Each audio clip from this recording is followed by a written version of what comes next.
It's Marvin Church, Master Groomer. I want to go and just tell you, church is now in session. Now, the last time that I talked to you all was basically about going back to your roots, digging in your roots, and looking for something that you might not know you lost, And I found that. That grit, that hunger, to want to kind of like give it my all on all types of levels, all types of people that I cut. It put the money to the side in perspective where it's supposed to be in the bank. But at the same time, I never started for the money. I did it because I wanted to make people look good. I did it because I could hook people up. I did it because I was actually an artist first. I used to draw the haircuts, and then I would cut them on people. And that gave me a self-fulfillment at the early age of 9 years old that I was just as big as, not as old, but just as big as, my peers. I had brothers that were 10, 7 years older than me. And I just wanted to find my way along with them being who they were. I wanted to be like them.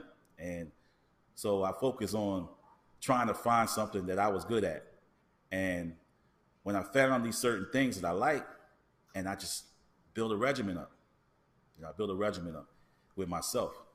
And I put myself in a position where anybody that came my way, I was already ready to endure whatever circumstance they had with their hair.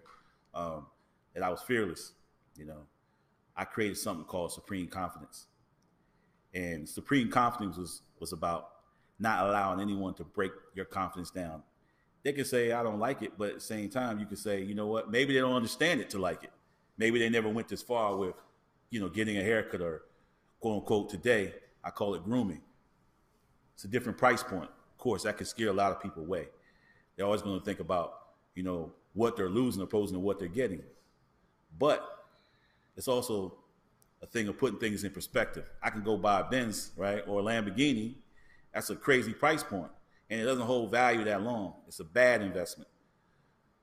But instead of investing, anywhere from, 65 on up, getting cleaned up, that's you. You are the one of the biggest assets to yourself. It's you. When you walk out the house, you can have bummy clothes and your hair can look really nice. The clothes can always be changed. The clothes can change. You want to start with your crown and then you work your way down. And it'll make it a lot easier for you if you did that. But as a barber and a groomer in the profession, growing from barber to master groomer, I had to learn that over the time that everybody can cut hair. I mean, you can get a haircut at home. You can cut it yourself. It may not be the best cut. It may be just for now. Maybe okay, you know what I mean? But when you're going into master grooming, you're going into more so catering to the lifestyle of a client, catering to the lifestyle. And that's where it seems like the business is going to now. It's about lifestyle. But a lot of people aren't able to get there yet. They think it's to have a flashy little, big old chain on, I don't know, some fancy sneakers or something. And they don't understand that it's a lifestyle to it. It's a certain lifestyle that you're bringing your client up to. You're grooming your client to live a certain lifestyle that they always want to live, but didn't know how to get there. So what I do and implement in all my services is lifestyle change.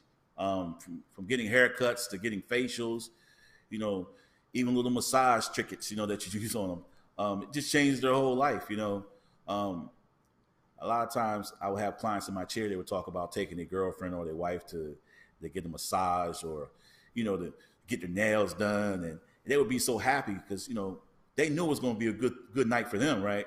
But they still woke up the next day, sore and, nails not so cut right or clean per se. At the turn of another decade came and guys started to say, well, hold up. I want to look good. I want to look dapper. I want to look fresh, And women start to take notice to guys and start to take care of themselves, getting their nails cut. That was one big thing. Women's like, oh, you got nice nails. I was like, shook a woman's hand. I'm like, huh? I'm always trying to keep myself right because I'm that groomer guy. I'm always trying to look fresh, right? And I learned from that and say, you know what?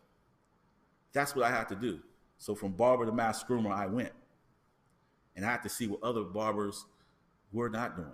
You know, what was not going on in the barbershop per se was them mastering their profession. I'm not talking about master barber license. I'm talking about mastering and grooming, maintaining a lifestyle look, maintaining a look for people's lifestyle, just maintaining the image of the individual. When they come sit in your chair, they don't have no problem because they already budget that out.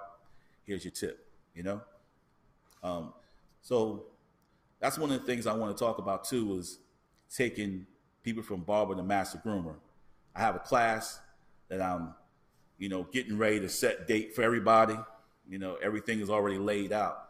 And if anybody that's in the barber world and barber business that want to take themselves to the next level, and I'm not just talking about the money, because if you work on your skills and you hone your craft and be about that, you're going to make the money. But I'm talking about sustaining for the rest of your life, you know? And then you can actually go back and bring somebody up from barber to master groomer. Maybe you can change somebody's life just seeing from a different perspective. You know, I can look at an individual, I see 4 haircuts, I see the finished results. Maybe I can give you that insight on how to do that, because everything works off the basics. You know, everything works off the basics. Everything you do works off the basics, and everything else is a critique. And it's all about how you critique it. You know, we can say, hey, I can cut a flat top, I can cut a temper taper, I can do a mohawk. You know, have you done a corporate mohawk? Have you done it from a man that goes to work in corporate atmosphere and he has to go to a meeting and he wants to still be taken seriously? Well, I have people in the Pentagon and places like that go to meetings. And if they cut it down, people are asking, what's going on? Oh, whoa, are you okay?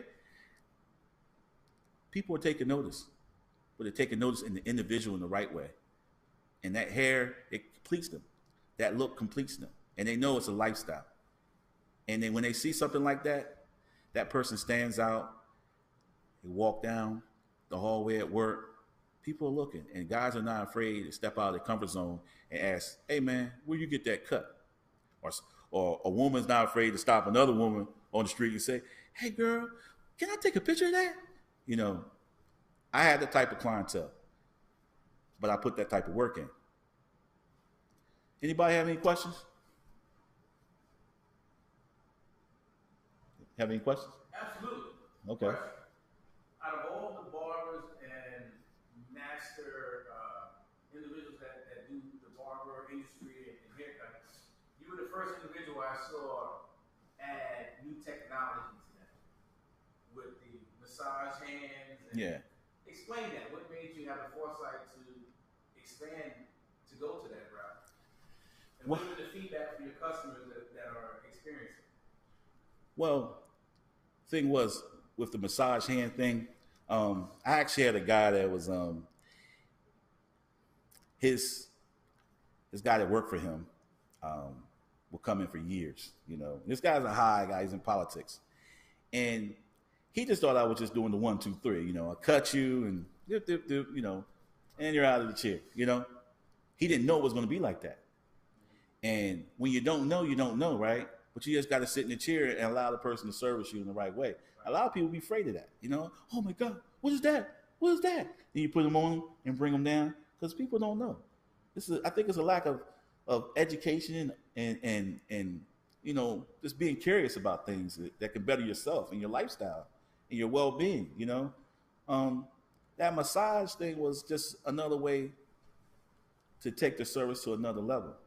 You know, I'm saving him time, but I'm also helping break the monotony of his day. And he can just click, you know what I mean? Reset button. And the rest of his day is just, he's in the clouds. So, you know, that was a way to show people that, you know, it's deeper. It's deeper than just getting a haircut. You know, it's bigger than that. You know, it's a lifestyle change experience. It's something that people will want to know about. They at least want to go through at least once in their life. And when they get it, they're going to continue that because how it made them feel. And not just that moment, but the next day, how they woke up the next day, you know? And then they might even go research and say, hey, man, that massage thing really works, you know, to get in the cut, you know? And he knew all the pressure points. He knew where to go, and temples and the back of my, you know, he knew what he was doing. So the question I have is, it seems like the men's fashion hair has now elevated. I'm not sure if it's because of the age thing, because I hit that new age group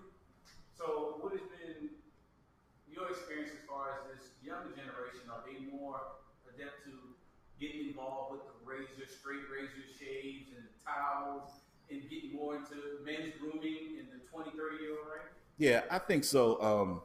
I think what happened was women. I think the women and hairstylists are starting to go into want to learn more barbering. You know, my classes from Barber Master Groomer, I've been doing some one-on-one classes with women hairstylists, and they want to have those barber skills. So a lot of women were going in and getting those quote unquote what they were doing in the '80s punk rocker looks, right? They're doing designs, putting flowers in there, doing designs. So, that was one of the things that got the attention of the youth, and also the youth were more bolder. You can't tell them what they're not going to do. You can't tell them how to look. You know what I mean? Yeah, we hear you. Well, we're going to take that to the next level. We're going to go extreme, if you want to say extreme. We want our wings, and it's a rebellion, a little bit, you know what I mean? But we were young too. Flat top, they thought we were rebelling, you know what I mean? But it was nothing but a crew cut, just a higher crew cut. It's all about how you look at it, So I think the youth are, like I said, they're more colorful. They're more acceptance of their colorful being self, and they don't see things the way we see things. We see things from a traditional standpoint. They see things more on a non-traditional, and be who you are, yourself. You be who you are. You know what I'm saying? Let that radiate and show. And social media help too, of course. So, hey, that was a good question, and I appreciate those two questions. I mean, that was big. I think that might cover it all for today. Hey, barbers, I have a Barber the Master Grooming class. I would love for you to, hit me up on the email if you're interested at marvthebarb@gmail.com or marvinchurch@me.com. You can reach me at both. I'm willing to take you from that Barber the Master Groomer. Will you join me? Stream. Yeah. So I'll be also streaming on the Instagram with Marv the Barb. Also, you can find me at Marv the Barb on YouTube. You can also find me at Marv the Barb on Twitter as well. And I will be doing streaming also at Periscope as well at Marv the Barb. I'm open to any suggestions. Anybody has any, opinion, anybody ready to learn, I'm here. I'm ready to take you there.